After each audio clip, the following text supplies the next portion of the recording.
dan Nurul Aziza akan menjelaskan peranan penting rakyat dalam revolusi nasional pada tahun 1945 sampai 1949. Nah, teman-teman, tentara juga tidak hanya berkontribusi dalam revolusi nasional, rakyat juga berkontribusi loh teman-teman. Nah, teman-teman pengen tahu nggak gimana ceritanya? Yuk kita jelasin. Oke guys, jadi revolusi kemerdekaan itu adalah masa berjuangnya rakyat setelah proklamasi di tanggal 17 Agustus 1945. Kenapa? Karena Belanda masih ingin menjajah Indonesia. Seperti itu guys. Nah, teman-teman, ada juga beberapa peran rakyat dalam revolusi Indonesia. Yang pertama itu dalam bentuk fisik ataupun perlawanan. Yang pertama itu adalah Laskar Rakyat, yang mana mereka adalah organisasi yang dibentuk agar untuk memajukan perlawanan melawan penjajah.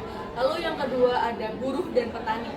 Mereka biasanya membantu dalam logistik ataupun informasi, atau mereka sebagai informan. Jadi kalau misal melakukan perang gerilya, mereka akan mendukung dengan logistik serta informasi agar rakyat Indonesia bisa melawan penjajah. Oke teman-teman, bukan hanya itu saja, tapi pada peranan sosial dan politik itu ada yang namanya demoratif dan propaganda. Jadi di mana rakyat Indonesia itu menyetak media dan kayak platform untuk mendukung yang namanya kemerdekaan Indonesia. Selain itu ada juga yang namanya diplomasi. Diplomasi ini adalah di mana rakyat kelompok Indonesia, masyarakat Indonesia mendukung yang namanya atau menekan dukungan ke internasional agar kemerdekaan Republik Indonesia. Seperti itu. Selanjutnya akan dibahas oleh Nurul. Lalu peran masyarakat dalam revolusi nasional adalah sebagai pendukung logistik. Maksud dari pendukung logistik adalah sebagai penyedia makanan, tempat persembunyian, serta obat-obatan. Lalu masyarakat juga dapat ikut serta menjadi kurir ataupun informan pada saat perang gerilya. Perempuan juga ikut serta dalam menjadi mata-mata serta menjadi informan. Kurang lebih seperti itulah peran masyarakat dalam revolusi nasional. Sekian, terima kasih. Nah teman-teman, untuk mengenai revolusi nasional, kita tidak hanya bisa berpacu ataupun bisa bertumbuh pada senjata saja, karena pada dasarnya bangsa Indonesia itu kan dulu menggunakan bambu runcing, yang mana itu adalah senjata tradisional. Dibandingkan dengan penjajah yang persenjataannya lebih modern, kita kalah telak.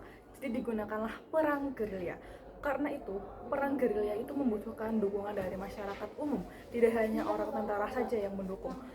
Apalagi jika kita membutuhkan logistik, tempat persembunyian, dan lain-lainnya. Karena itulah kita menggunakan perang gerilya sebagai strategi. Namun tidak hanya itu, walaupun kita mempunyai strategi yang mantap, belum tentu akan berhasil jika tidak adanya kerjasama. Karena itulah masyarakat harus bersatu demi satu tujuan yang sama. Ya teman-teman, bukan hanya itu juga, revolusi nasional kemerdekaan adalah bentuk perjuangan rakyat Indonesia untuk mempertahankan kemerdekaan Indonesia. Karena revolusi kemerdekaan itu bukan hanya tentang pertempuran senjata, tetapi dukungan dari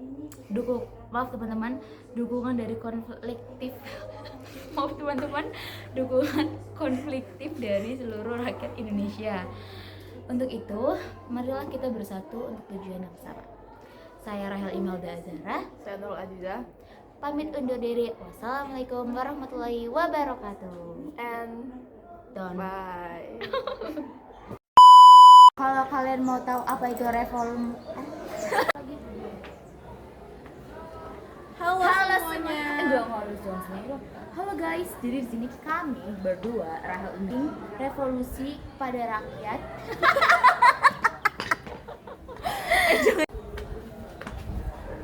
Halo guys, jadi kami berdua Rahel Imelda Azhara Dan Nurul Aziza akan menjelaskan peranan penting rakyat Indonesia dalam revolusi nasional pada tahun 1945 sampai 1949.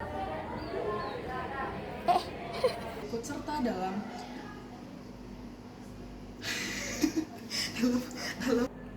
dukungan dari konflik